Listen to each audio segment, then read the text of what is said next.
రకాలుగా ఏ సందర్భాల్లో ఈ యొక్క కీర్తన పాడుకునేవారు పాతకాలంలో ఇశ్రాయేలీయులు. ఈ పాట మరి పైన రాసిన విధంగా దావీదు కీర్తన అని రాయబడింది. ఈ కీర్తనను దేనికి ఎక్కువగా ఆపాదించేవారంటే పాత నిబంధన ప్రకారం అయితే దేవుడు ఆ యొక్క సీనాయి కొండ మీదకి వచ్చి ఆ కొండ మీద మోషేను బయటకు పిలిచి, అప్పుడు మనం చూస్తాం 19వ అధ్యాయం నిర్గమకాండం 19వ అధ్యాయంలో ఉరుములు మెరుపులు, మరి ఆ యొక్క గంభీర చూడండి ఒక్కసారి నిర్గమకాండము 19వ అధ్యాయము అక్కడ ఏమేమి ఉన్నాయి. 19:16 నిర్గమకాండం 19:16. 3వ నాడు ఉదయమైనప్పుడు ఆ పర్వతం మీద ఉరుములు మెరుపులు సాంద్ర మేఘము బూర యొక్క మహాధ్వని కలుగగా పాళెములను ప్రజలందరూ వణికిరి. అంతేకాకుండా ఏముందండి 18వ వచనం, యెహోవా అగ్నితో, చూడండి ఇక్కడ ఉరుములు కనబడుతున్నాయి, మెరుపులు కనబడుతున్నాయి, బోర యొక్క మహాధ్వని కనబడుతుంది. 18వ వచనం, అగ్నితో సీనాయి పర్వతం మీదకి అగ్ని కనబడుతుంది. ధూమమయమై అంటే పొగ కమ్మేసినట్టు అయిపోయింది. పర్వతాలు మిక్కిలి కంపిస్తున్నాయి. ఆ 19వ వచనంలో దేవుని కంఠస్వరము చేత అతనికి ఉత్తరం ఇచ్చుచుండెను. చూసారండి, యెహోవా సీనాయి పర్వతం మీదకి అనగా ఆ పర్వత శిఖరం మీదకి దిగి వచ్చను. సో ఈ కీర్తన పాత నిబంధనలో వాళ్ళకున్న ట్రెడిషన్ ప్రకారం దానినే పెంతెకోస్తు అంటారు. పెంతెకోస్తు అంటే న్యూ టెస్టిమెంట్ లోనే ఉన్నది కాదు, పాత నిబంధన న్యూ టెస్టిమెంట్ లోకి ట్రాన్స్ఫర్ చేయబడింది, లేకపోతే ట్రాన్స్ఫార్మ్ చేయబడింది విత్ ఎ న్యూ మీనింగ్.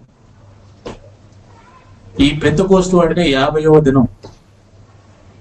ఇశ్రాయేలీయులు అరణ్యంలోంచి లేకపోతే ఐగుప్తులోంచి బయటికి వచ్చిన తర్వాత 14వ దినమున, మొదటి నెల 14వ దినమున వారు బయటకు వచ్చారు. బయటకు వచ్చిన తర్వాత 3వ నెల మొదటి దినాన్ని అంటే న్యూ మూన్ డే రోజున, అనగా అప్పటికి 46 రోజులు అవుతుంది. ఆ 46 రోజున 19వ అధ్యాయం మొదలవుతుంది. ఆ తర్వాత 3 రోజుల తర్వాత ఉంటుంది 3వ దినమున. దాదాపుగా 49-50వ దినాన్ని మోషే 4 సార్లు ఎక్కి దిగుతాడు. ఈ 50వ దినమున దేవుడు వాళ్ళకి నిబంధనతోటి ఒక లా ఇస్తాడు, వాళ్ళకి ఒక ధర్మశాస్త్రం ఇస్తాడు. అప్పుడు వాళ్ళు తట్టుకోలేకపోయారు ఆ పరిస్థితులన్నీ చూసి, ఆ యొక్క ఆయన మహిమ, ఆయన ప్రభావం అవన్నీ చూసి. సో ఈ కీర్తనను ఆ దినాన్ని ఫెస్టివల్ ఆఫ్ వీక్స్ అంటారు, దీన్నే పెంతెకోస్తు దినం అంటారు, లేకపోతే పన్నుల పండుగ అంటారు. ఈ 7 వారాలు అయిన తర్వాత ఆఫ్టర్ ద 7th సబాత్ మొదటి రోజున అనగా 50వ రోజున వాళ్ళు ఇన్ గ్యాదరింగ్ లేకపోతే అందరూ కలిసి ఈ యొక్క మహాసమాజంగా కూడి వచ్చినప్పుడు ఈ పాటను పాడుకునేవారు. వారి ఉద్దేశం ఎందుకు పాడుతున్నారు మనం జాగ్రత్తగా గమనించాలి. ఆ రోజున వాళ్ళకి సీనాయి పర్వతాన్ని కంపించాడు, అక్కడ ప్రజలందరూ వణికారు, అంతా బాగానే ఉంది. ఇశ్రాయేలీకి వాళ్ళ యొక్క పర్పస్ ఏంటో వాళ్ళకి తెలుసు. దేవుడు ఇశ్రాయేల్ని ఎందుకు ఏర్పరచుకున్నాడో వాళ్ళకి బాగా తెలుసు. వాళ్ళకి ఇచ్చిన మాట ఏంటంటే, మీరు నా జనం, మీరు నా వింతైన సొత్తు, నేను కొనుక్కున్న సొత్తు, మీరు వింతైన జనం, మీరు రాజులైన యాజక గుంపు, మీరు ఈ సర్వ భూమిని నా మహిమను కనుపరచు నిమిత్తము నేనెంత గొప్పవాడినో, నేనెంత మరి జ్ఞానం కలిగిన దేవుడునో, నేనొక్కడనే దేవుడను అని రుజువుపరచడానికి, అంతేకాకుండా ఆ రుజువు ద్వారా మిగిలిన ప్రపంచం అంతా, భూమి అంతా ఆయన వైపు మరలడానికి దేవుడు ఇశ్రాయేలుని ఏర్పరచుకున్నాడు. ఈ యొక్క వాళ్ళ పర్పస్, వాడు ఎందుకైతే దేవుడు ఏర్పరచుకున్నాడో వాళ్ళ పర్పస్ ఎప్పుడు వాళ్ళ నరాల్లో, ప్రతి రక్త బిందువులో వాళ్ళకు ఉన్నది. సో వీళ్ళు ఆ యొక్క ఫెస్టివల్ ని ఎప్పటికప్పుడు జ్ఞాపకం చేసుకుంటున్నప్పుడు ఈ కీర్తన వారు పాడేవారు. వాళ్ళు చూడండి, ఈ కీర్తనని ఏమంటారంటే ఇన్స్ట్రక్షన్.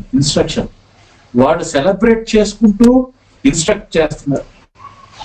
ఎవరికి ఇన్స్ట్రక్ట్ చేస్తున్నారు అనేది, ఏమని ఇన్స్ట్రక్ట్ చేస్తున్నారు అనేది మనం చాలా జాగ్రత్తగా గమనించాలి. మొదటి వచనం, దైవపుత్రులారా యెహోవాకు ఆరోపించుడి. ఇక్కడ ascribe,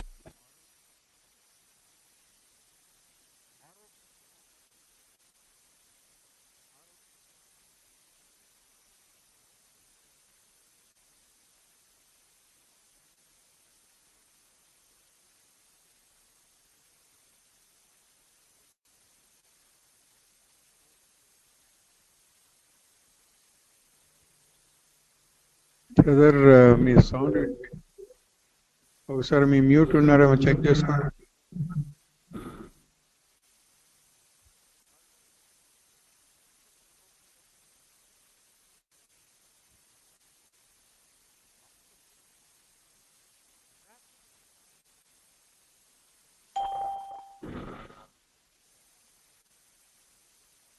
ఆయన దానం, ఈ బ్రతుకు నాకు దానం.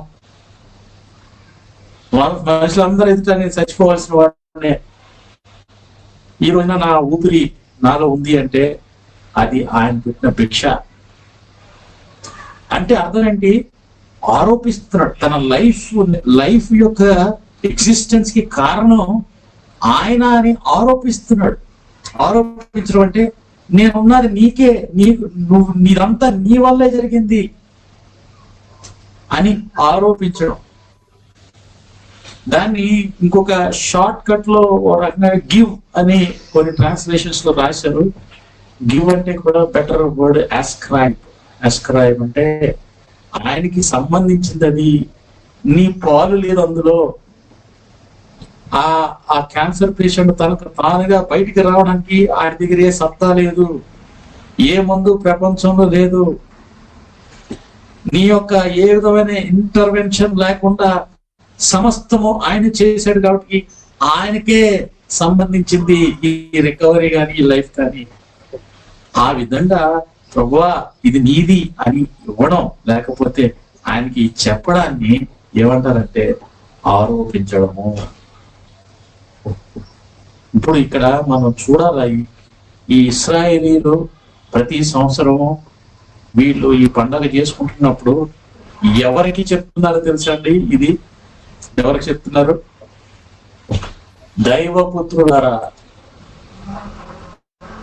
దైవపుత్రులారా, sons of God, sons of almighty. ఎవరి సన్స్ ఆఫ్ ఆల్మైటీ? నేను ఇంతకు ముందు కూడా 2-3 నెలల క్రితం మీకు చెప్తూ వచ్చాను.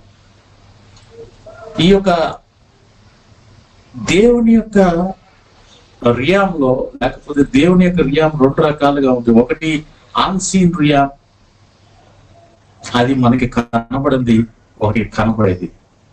ఈ కనబడని అన్సీన్ రియామ్లో కూడా దేవుని యొక్క దైవములు ఉన్నారు.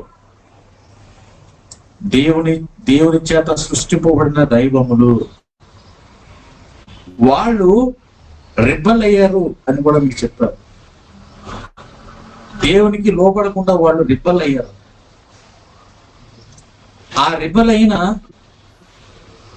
విధాన్ని బట్టి దేవుడు ద్వితీయోపదేశకాండం 32:8 ఎవరైనా ఒకళ్ళు మీరు చదివితే బాగుంటుందండి. ద్వితీయోపదేశకాండం 32:8 మీరు చదవగలరా? లేకపోతే డౌట్ మీకు ఆడియో ప్రాబ్లం వస్తే నేనే చదువుతాను.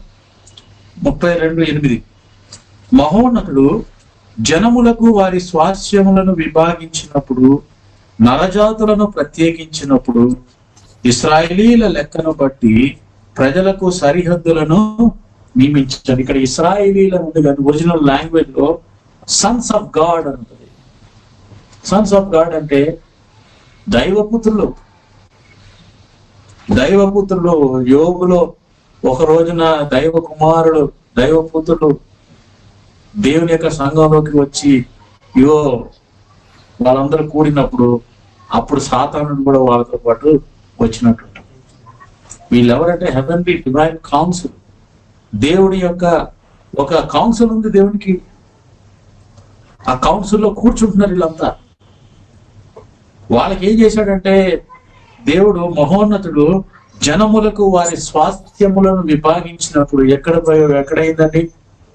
10వ అధ్యాయం 11వ అధ్యాయం ఎక్కడ కన్ఫ్యూజన్ ఆఫ్ టంగ్స్ వచ్చినప్పుడు బాబేలులో దేవుడు విభాగించాడు జనాలను. ఎంత మీ దేశం ఇది, మీ దేశం ఇది, మీ దేశం ఇది, వాళ్ళ లాంగ్వేజెస్ ప్రకారం డివైడ్ చేసేసాడు.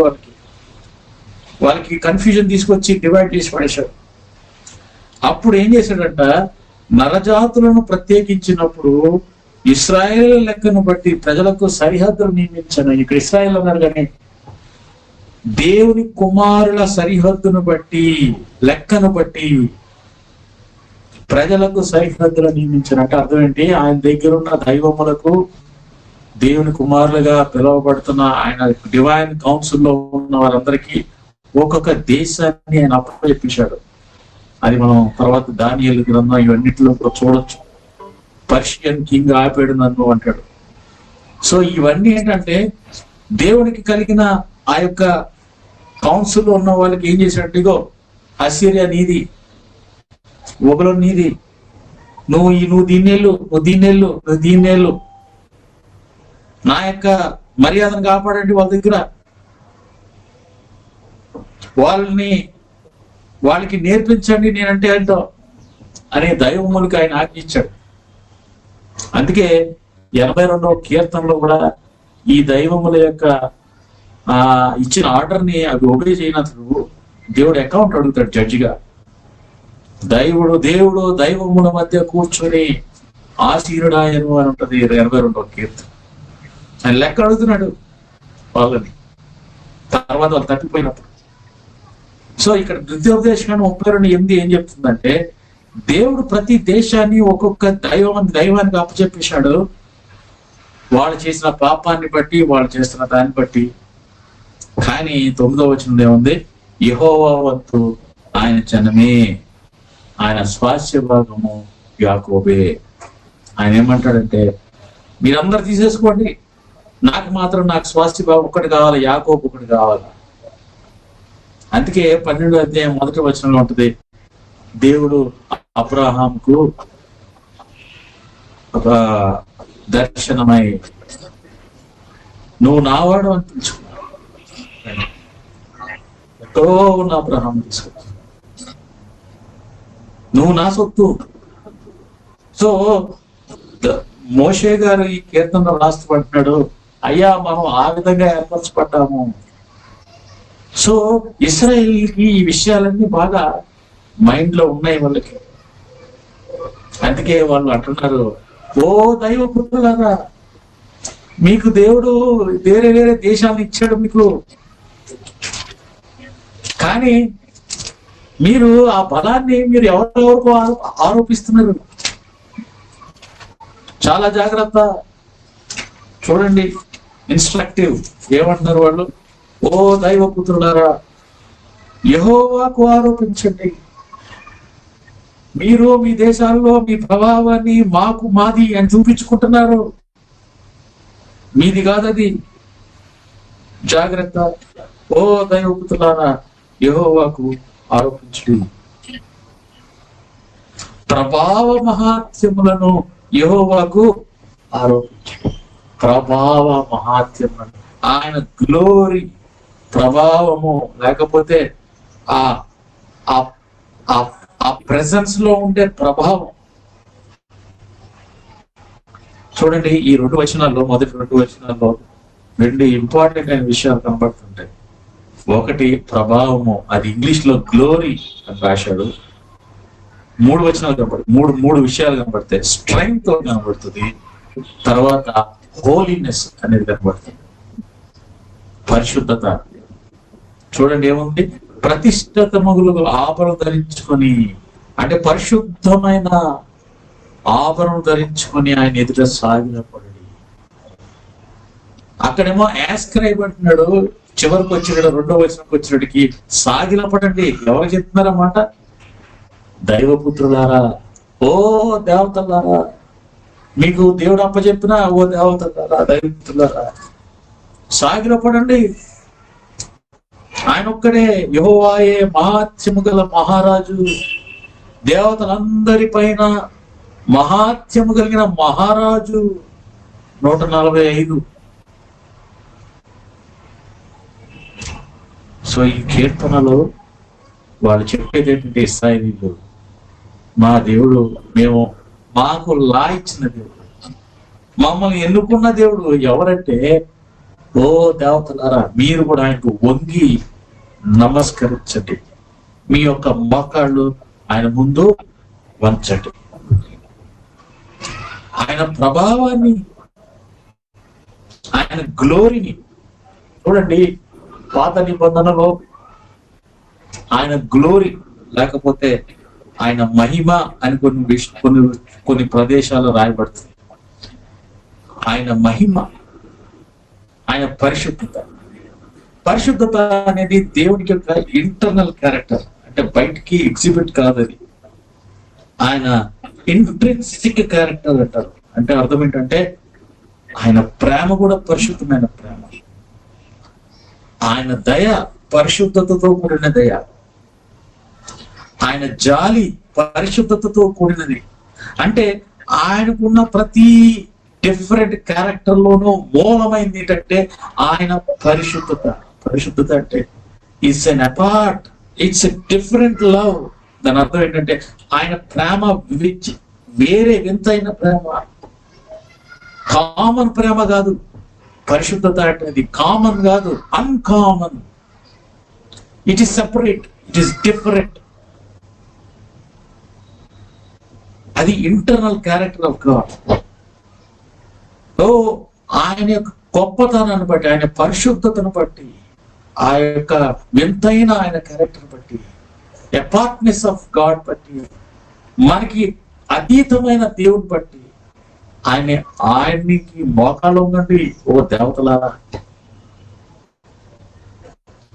అంతేకాకుండా ఈ పరిశుద్ధతే కాకుండా ఇంకో మాట ఏమన్నాడు, మహిమ అనేది బయట ప్రపంచానికి కనబడే ఆయన, ఈ పరిశుద్ధత బయట ప్రపంచానికి మేనిఫెస్ట్ అయ్యే విధానం. అందుకే చూడండి, ఐజియా 6వ అధ్యాయం మొదటి వచనాల్లో సెరాఫీలు పాడుతూ ఉంటారు. ఏమని ఉంటారు? పరిశుద్ధుడు పరిశుద్ధుడు, సైన్యం అధిపతి యెహోవా పరిశుద్ధుడు పరిశుద్ధుడు పరిశుద్ధుడు. ఏముంటది? ఆయన మహిమ సర్వ భూమి మీద వ్యాపించింది. ఆ మహిమ కనబడేదేమో బయట విషయాల మీద ఆయన మహిమ కనబడేదిగా ఉంటుంది. మహిమ అనేది కనబడేది, దేవుని యొక్క విజిబుల్ అపియరెన్స్. చూడండి ఒక మాట, ఈ మధ్యలో నేను స్టన్ అయిపోయిన ఈ పోర్షన్, నా రెగ్యులర్ పోర్షన్ చదువుతున్నప్పుడు. లేవీకాండము 17వ అధ్యాయం, లేవీకాండము 17వ అధ్యాయం.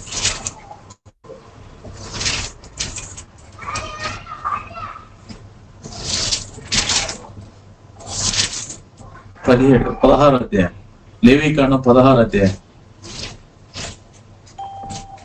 2వ వచనం. నేను కరుణాపీఠము మీద మేఘములో కనపడుదును గనుక నీ సహోదరుడైన అహరోను చావకుండా ఉండినట్లు అతడు మందసము మీది కరుణాపీఠం ఎదుటనున్న అడ్డతెర లోపలికి ఎల్లప్పుడూ రాకూడదని అతనితో చెప్పుము. ఏమంటున్నాడండి? చాలా జాగ్రత్తగా గమనించండి. ఏమంటున్నాడు? నేను కరుణాపీఠము మీద మేఘములో కనబడును. అంటే ఏంటి? సంవత్సరానికి ఒక్కసారి యాజకుడు లోపలికి వెళ్ళి భయంతో ఎందుకు వచ్చేస్తున్నాడంటే బయటికి, అక్కడ దేవుని యొక్క ముఖాన్ని చూస్తున్నాడు. దేవుడు చాలా చోట్ల ఆయన మహిమను మానవ రూపంగా చూపించుకుంటూ వచ్చాడు. మనకు తెలుసు, అబ్రహాంకి ముగ్గురు కనబడినప్పుడు ఆయన మహిమ మానవ రూపం కనబడింది.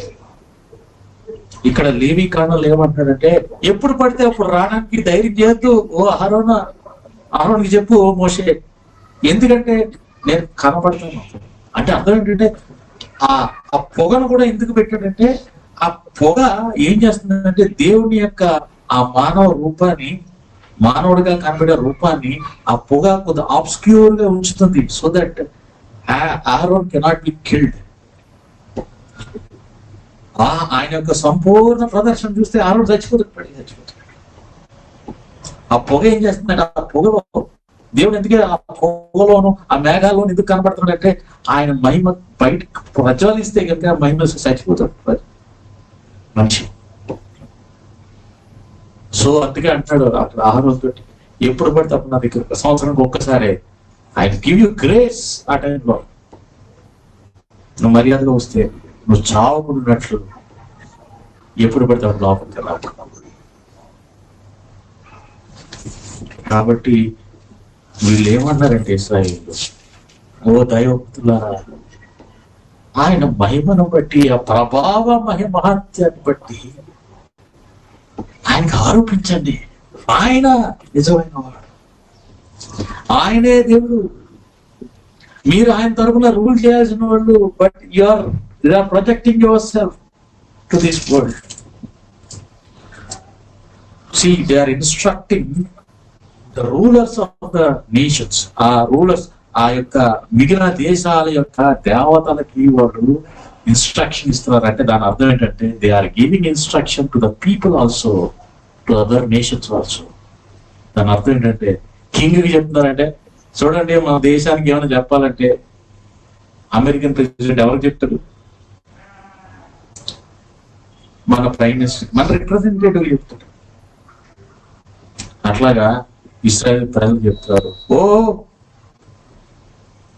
దైవపుత్రులారా, అంటే మిగిలిన దేశాన్ని రూల్ చేస్తున్నా, ఓ సన్స్ ఆఫ్ గాడ్ అంటే వాళ్ళని ఎవరిని ఇంట్రెస్ట్ చేస్తుంటే అక్కడ ప్రజలను కూడా ascribe to him, ఆయనే నిజమైన దేవుడు.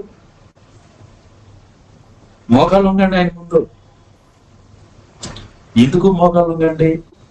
కింద చెప్తున్నాడు ఆయన ప్రభావం ఎలా కనబడుతుంది, ఆయన మహిమ ఎలా కనబడుతుంది, ఆయన బలం ఎలా కనబడుతుంది. కింద 3 నుంచి 9 వచనాలు చూడండి ఎలా కనబడుతుందంట. యెహోవా స్వరము జలముల మీద వినపడుచున్నది. ఈ జలములు అంటే దేవుడు భూమి ఆకాశాన్ని సృజించిన తర్వాత దేవుడు 2 జలాలుగా డివైడ్ చేస్తూ వచ్చాడు. ఒకటి భూమి మీద ఉండే జలము, ఒకటి పైన ఆకాశాన్ని అన్నాడు. ఆ జలాన్ని, మహాజలాన్ని ఆకాశాలు అన్నాడు. ఈ థండర్ వచ్చేటప్పుడు, లేకపోతే ఆ పైన ఉంటున్నాడంట. దాని అర్థం ఏంటంటే, ఈ పైన జలాల మీద యెహోవా స్వరం వినబడుచున్నది. చూడండి మనకి ఇది దేనికి గుర్తు అంటే, సీనాయి పర్వతం మీద థండర్స్ వచ్చింది. థండర్స్ లేకపోతే దాన్ని ఏమంటారు, పిడుగులు. ఆ శబ్దం, ఉరుముల శబ్దం.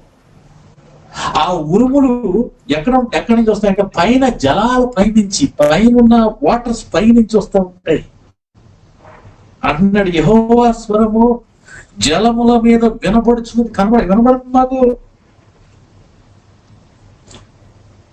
ఇంకొకటి ఏంటంటే, ఈ కానానైట్ లిటరేచర్ లో, లేకపోతే కానాను దేశాన్ని లోపలికి ఆక్యుపై చేసుకున్నారు కదా, ఈ కానాను యొక్క ప్రాంతంలో ఉన్న ప్రజలకి బయలు దేవత, దేవుడు, వాళ్ళకి గాడ్ ఆఫ్ రెయిన్ అంటారు. అందుకే ఏలియా ఆ వర్షం కొరకు ప్రార్థన చేస్తున్నప్పుడు బయలు ప్రవక్తను తీసుకొస్తారు. ఎందుకంటే బయలు ప్రవక్తలు అందరూ కూడా మా దేవుడు వర్షం దేవుడు కాబట్టి వర్షం కురుస్తారని బయలుకి ప్రార్థన చేస్తూ వస్తారు పొద్దు నుంచి సాయంత్రం దాకా.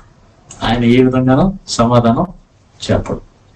సో బయలు దేవత లేకపోతే దేవుడు వాళ్ళకి రెయిన్ గాడ్ అప్పుడున్న ప్రజలు, చుట్టుపక్కల ఉన్న ప్రజలు. సో వీళ్ళు ఏం చెప్తున్నారంటే ఆయన కాదయ్యా ఆ బయలుదేవత కాదు. అబౌవ్ ద వాటర్స్ ఉన్నది ఎవరంటే, కంట్రోల్ చేసింది ఎవరంటే యెహోవా దేవుడు.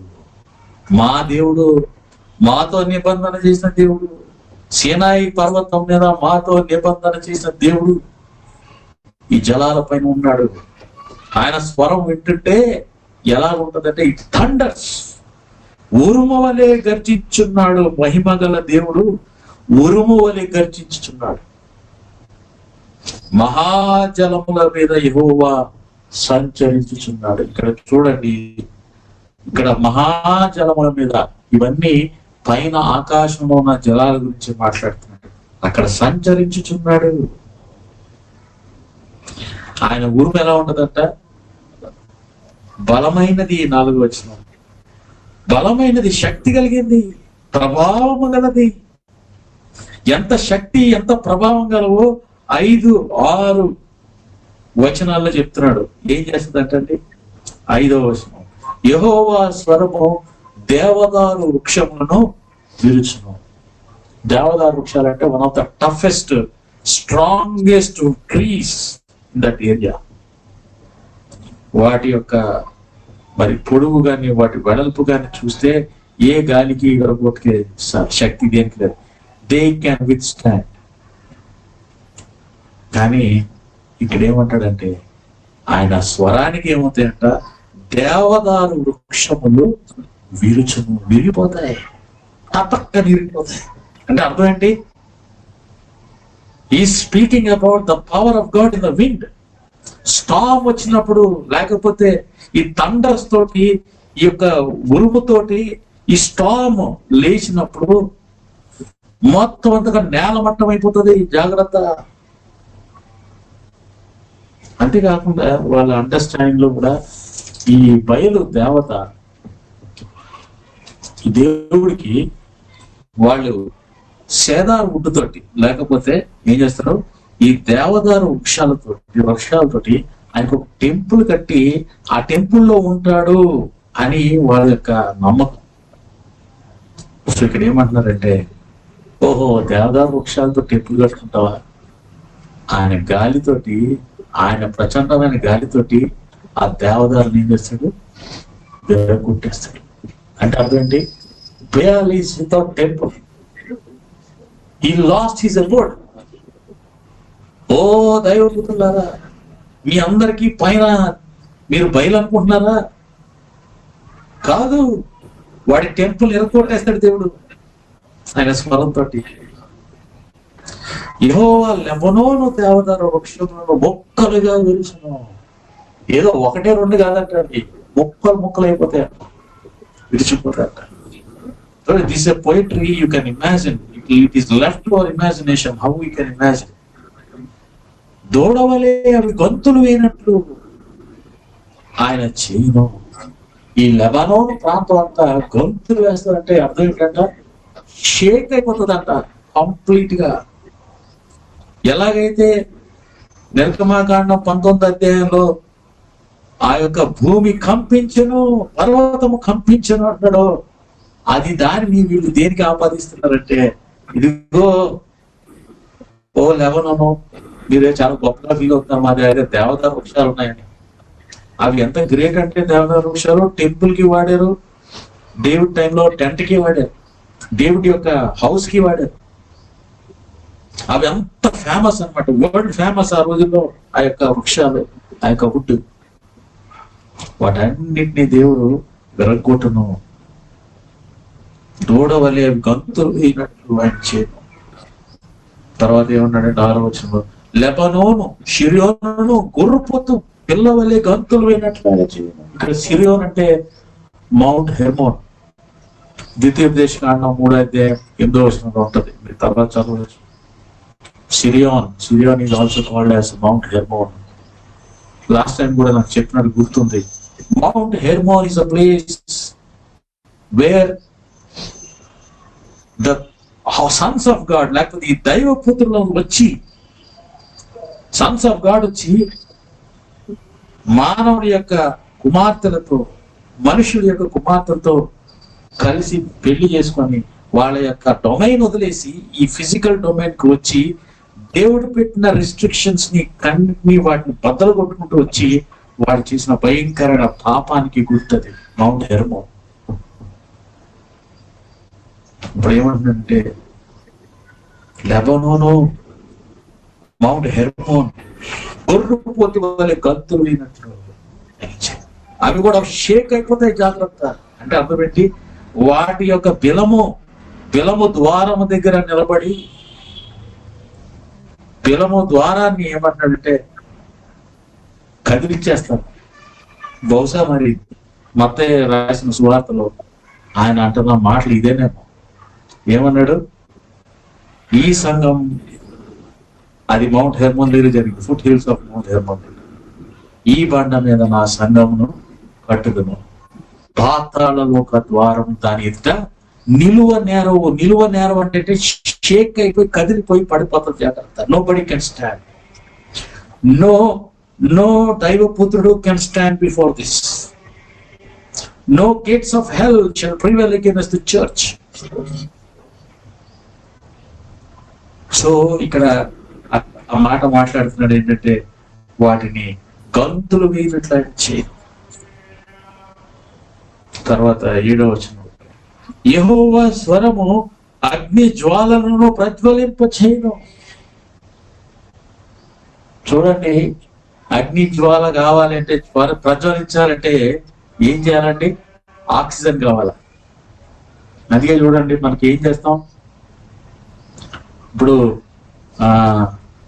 అరిజోనా కానీ అమెజాన్ లో చిన్న ఫైర్ వచ్చిందంటే మొత్తం అంటిపోతుంది. ఎక్కడి నుంచి అంటిపోతుంది? బికాస్ ఆ యొక్క స్టాప్ విండ్ ఏం చేస్తుంది? ఆ ఫైర్ ని ఎన్గల్ఫ్ చేసేస్తుంది, స్ప్రెడ్ చేసేస్తుంది. సో ఆ న్యాచురల్ ఫినామినాన్ని ఎవరికి ఆపాదిస్తున్నాడు ఈయన? యెహోవా స్వరము అగ్ని జ్వాలలను ప్రజ్వలింపచేయనది. It divides. ఒక దగ్గర ఉన్న దాన్ని డివైడ్ చేసి మొత్తం స్ప్రెడ్ చేసి పడేస్తుంది. ఈ మాట మనకి పెంతెకోస్తును గుర్తు చేస్తుంది. పెంతెకోస్తు దినాన దేవుని ప్రజలందరూ మేడగదిలో ఉన్నప్పుడు దేవుని యొక్క మైటీ విండ్, రషింగ్ విండ్, ఒక మరి ఆ యొక్క తుఫాను వలె ఆ గాలి వీచి మొత్తం అంతా ప్రతి ఒక్కరి హెడ్ మీద, నాలుక మీద మరి అగ్ని వంటి నాలుకలు బయటకు వస్తూ వచ్చాయి. ప్రతి ఒక్కరి మీద వారందరూ they started speaking in tongues, different languages. So what God has lost, ఇక్కడ ఆదికాండం 10-11 అధ్యాయాలు ఏదైతే దేవుడు దేశాన్ని అప్పచెప్పాడో, వదిలేశాడో దేవతలకి, వాటన్నిటిని మళ్ళీ రికవర్ చేసుకుంటున్నాను అనే సింబాలిక్ గా వాళ్ళు చెప్తున్నాడు. అది కూడా పెంతెకోస్తు దినాన్న అని ఉంటుంది. So this psalm is relevant to us also, not just the Old Testament, to the New Testament also. యేసు ప్రభు తిరిగి లేచిన తర్వాత 50వ దినమున, పెంతెకోస్తు దినమున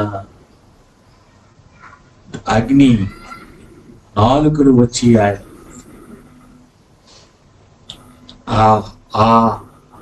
ఆ నాలుకతోటి వాళ్ళు, ఆ ప్రభావంతో వాళ్ళు మాట్లాడుతుంటే ఆ రోజు ఎంతమంది ఉంటారు కదా?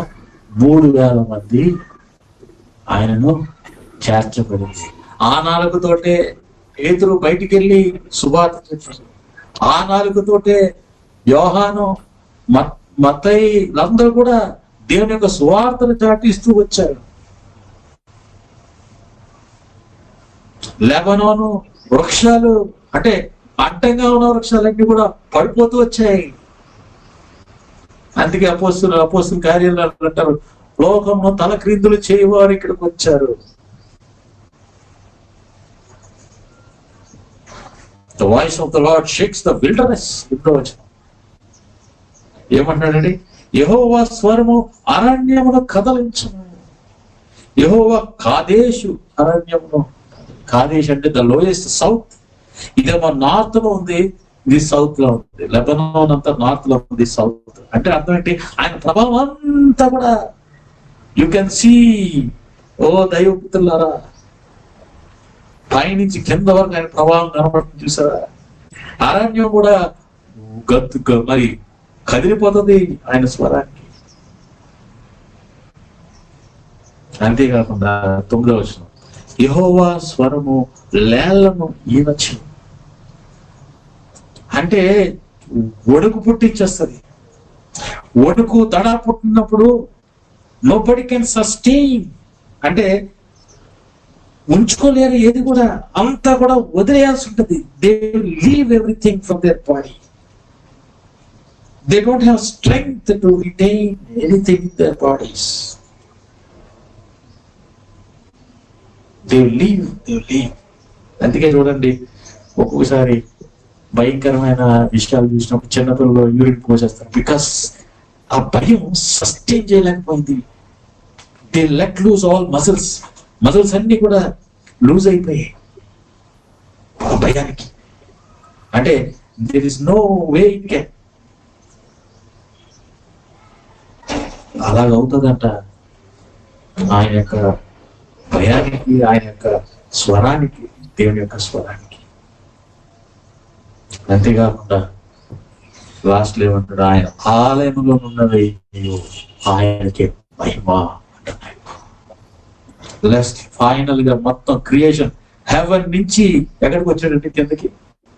He comes down to the temple. పైన ఎక్కడో ఉన్న ఆయన స్వరం ఇప్పుడు ఎక్కడికి వచ్చింది? ఆయన టెంపుల్లోకి వచ్చింది. ఆ టెంపుల్లోకి వస్తానే చుట్టుపక్కల ఉన్న వాళ్ళందరూ కూడా ఏమన్నారంటే ప్రభావము అంటుంది, మహిమ. ఆయన ఎపిరెన్స్ చూసి మహిమ అంటుంది. 10వ వచనం, యెహోవా ప్రళయ జలముల మీద ఆశీర్వడాలి. ఈ ప్రళయ జలము, ప్రళయం సృష్టించే జలం ఇది. ఇది ఎక్కడంటే భూమి మీద సముద్రంలో కలిగిదిలే ప్రళయం లాంటిది. లేకపోతే ఓ రకంగా చెప్పాలంటే నోవా టైంలో వచ్చిన ఫ్లడ్ లాంటిది. ఆ వర్షం, ఆ దానికి మొత్తం ప్రళయ జలం అయిపోయింది మొత్తం అంతా. దాని మీద కూడా ఆయన ఆశీర్వదించాడు. Is not under it, is over it. యెహోవా నిత్యము రాజుగా ఆసీనుడై ఉన్నాడు. ఇదంతా కూడా వాళ్ళు దైవపుత్రులారా అంటే దేవతలకి చెప్తున్నారు. In turn they are telling to other people, our God is so great, he stands above sea. ఈ సీ అనే మాట యామ్ అని ఉంటుంది. యముడు మన దాంట్లో చెప్పండి యముడు అనుకోవచ్చు. కేయాస్ కి, లేకపోతే అల్లరకు, అలజడికి గుర్తు ఈ సముద్రం వాళ్ళకి. ఈ సముద్రం మీద అందుకే దేవుడు యేసు ప్రభు కూడా సముద్రాన్ని ఏమంటాడు? ఆ ప్రళయం యొక్క మన శిష్యులతో పాటు ఉన్నప్పుడు ఏమంటాడు? హై సైలెంట్, స్టాప్, కీప్ క్వైట్. ఈ చిన్నపిల్లలు కీప్ క్వైట్ అన్నట్టు. వెంటనే మొత్తం అంతా స్టాండ్ స్టిల్ అయిపోయిందంటే వేవ్స్ కూడా కదలట్లేదు. It became like an ice.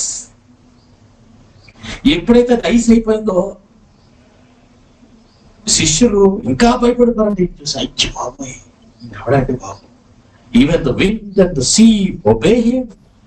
అప్పుడు దాకా ఆ యొక్క విండ్కి, ఆ యొక్క ప్రళయానికి, ఆ యొక్క తుఫానికి భయపడిన వాళ్ళు ఆ భయం ఎందుకు పనిచేయట్లేదు? ఇప్పుడు ఈయన ముందు, ఈయన చూసినట్టు ఇంకా ఎక్కువైపోయింది వాళ్ళ భయం.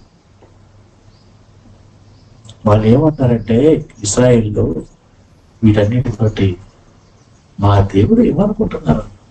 మీ దేవతల గురించి all of you bow down. మీ దేవతలు ప్రజలు ఆయనకి మొక్క వంగండి, ఆయనకి ఆరోపించండి. Is the only king of the universe.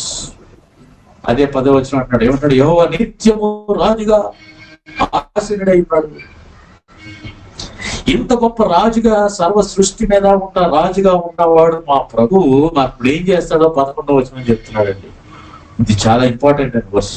11వ వచనం, యెహోవా తన ప్రజలకు బలము అనుగ్రహించను. ఏ బలం అయితే ఆయన డిస్ప్లే చేస్తూ వచ్చాడో ఈ 3వ వచనం నుంచి, ఆయన స్వరము ఉరుము వలె గర్జించు. ఆయన మహాత్యం యెహోవాకు మహాత్యం అనే మాట స్ట్రెంగ్త్. ఆయన స్ట్రెంగ్త్ గురించి మీరు ఆరోపించండి అని చెప్పి ఆ స్ట్రెంగ్త్, ఆయన వాయిస్, ఆయన యొక్క విండ్ పవర్, ఇవన్నీ చెప్పుకుంటా వచ్చి చివరికి ఏమంటాడంటే, ఇవన్నీ మన నేచర్ లో చూస్తున్నాం, ఈ స్ట్రెంగ్త్ అంతా ఎవరికి ఇచ్చాడట? ఆయన ప్రజలకు ఇచ్చాడట. యెహోవా తన ప్రజలకు ఆయన బలమును అనుగ్రహించు. దేని కొరకు ఆ బలం? ఊరేగించడానిక? ఊరేగించడానిక? మా బలం ఉందని చూపించుకోవడానికి కాదు. ఎప్పుడైతే అపోస్తులు ఆ యొక్క పరిశుద్ధాత్మను పొందారో, వాళ్ళు అన్ని వైపుల ప్రపంచం అంతటికి వెళ్ళిపోయారు. సర్వ సృష్టికి వెళ్ళాలనే దాటిపోయారు. పోయి ప్రతి అడ్డుగా ఉన్న ప్రతి దేవదారు వృక్షాన్ని, అడ్డుగా ఉన్న ప్రతి హెర్మోను పర్వతాన్ని, అడ్డుగా ఉన్న ఫ్లడ్స్ ని, సీస్ ని, అలజడి లేపే సముద్రాలను దేవుని యొక్క మహాబలము చేత వాటిని అడిచి వేస్తూ వచ్చారు.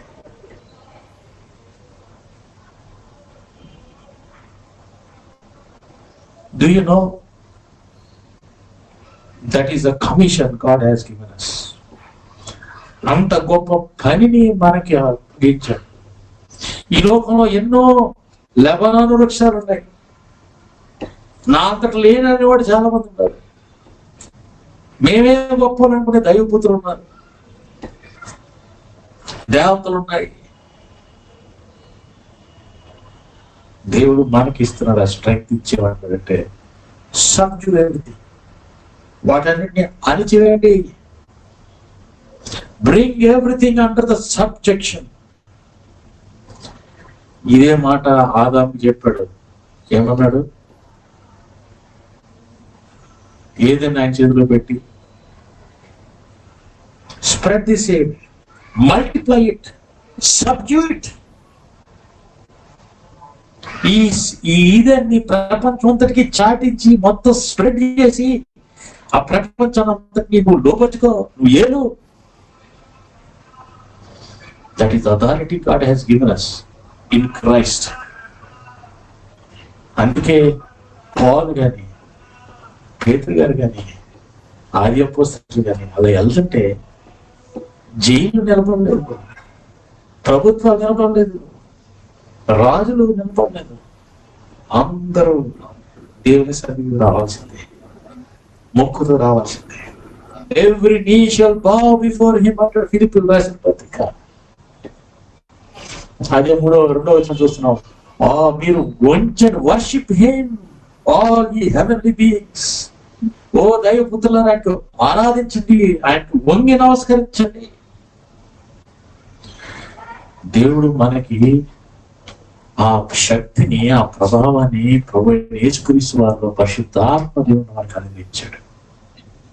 ఎందుకంటే మనలో మనం కొట్టుకోవడానికి కాదు, మనలో మనం ఒకరి మీద ఒకరు కోర్టు కేసులు తీసుకోవడానికి కాదు, ఒకరి మీద ఒకరు దెబ్బలాడుకోవడానికి కాదు.